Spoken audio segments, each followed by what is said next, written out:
Hi, today I'm going to show you how to create a team for your classroom, how to change the icon and some basic information concerning that team, add some content, and then add your students. So the first thing we want to do is get into your desktop version of Microsoft Teams. So double click on the icon.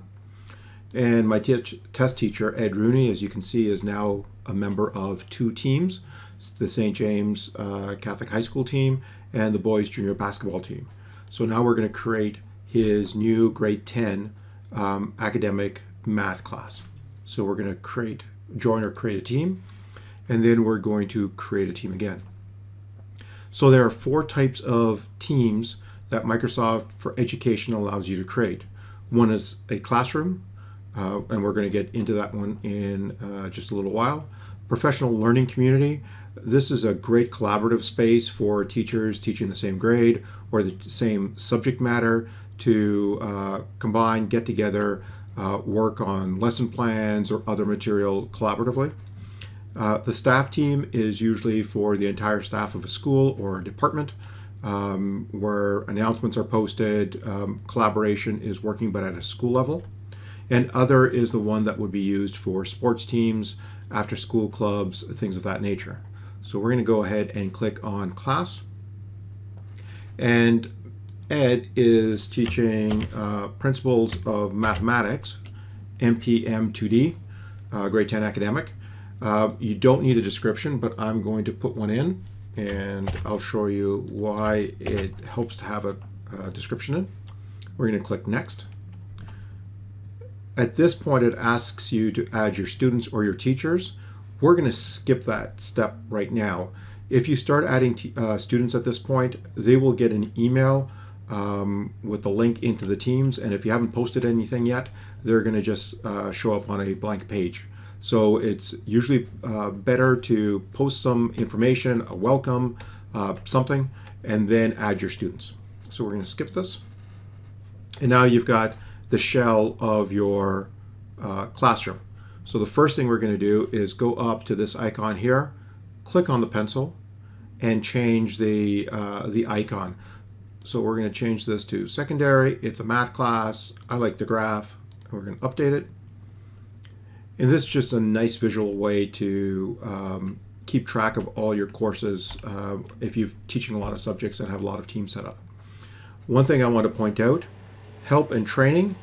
If you click on that, you get into the Microsoft educational resource page for teams. There's a lot of information here. Everything about remote learning, creating teams, general information. Microsoft EDU has a large repository of information. Please, if you've got some time, go through these. There's some really good information in there. The other thing I want to point out is the quick guide. If you click on it, you will get the Microsoft Teams quick guide, which I happen to have right here. They call it a quick guide. It is 18 pages, but each page is highlights or is a how-to for a specific area or highlights a different section of teams. So this particular one here shows you what an organizer, i.e. the teacher, can do and what a student can do. Okay, so it is it's a good resource. Please download it if you've got an opportunity. So now we're going to go back into our teams, and now we're back in the class. So there are a couple of things that you can do. You can post information. Welcome to Mr. Rooney's math class. So this is something that all the students now will see when they come in. Posts are open. They can be moderated by the teacher. Students can post comments. You've got a couple of other options. Files, you can upload content. You can make it formalized or informalized, structured or unstructured. It's up to you. If you want to upload files, you can simply drag and drop things into the class material. There is one thing, point this out. If you're using the file section, this is read only to the students. So you can post lesson plans, notes, things of this up here. Students can't change them, they can only view them. And to post, it can be something as simple as a drag and drop. and the students will be able to see this. So my first doc is some math for grade 10.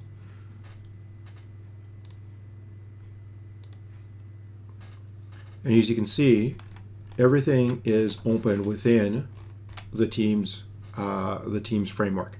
This is the same experience that the students will get if they're using the web browser. But we're going to get out of this right now. So now you've posted your welcome message, you've got some content in there. So now we're going to add your students. So you can go up here to the three little dots right beside the Principles of Mathematics, click on it, and you're going to add members. So here you can just start typing the student's name. So Ferris Bueller is one of our students. Click on him.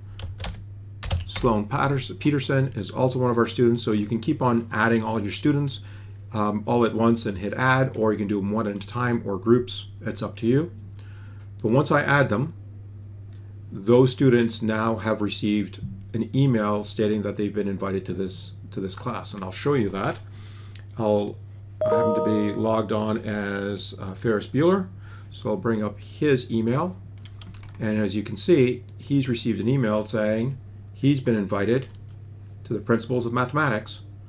So far there's one member, and this here is the description that I put in when I created this class. So that's why even though it's optional, it's a great thing to have a description in there. You can put in the expectations of the class, an overview of the class, whatever you'd like. So Ferris, at this point, he could click on Open Microsoft Teams. If he's got it loaded on his laptop, it would start the desktop version, or it would give him the option to go to the web version. So you've got your team now is set up.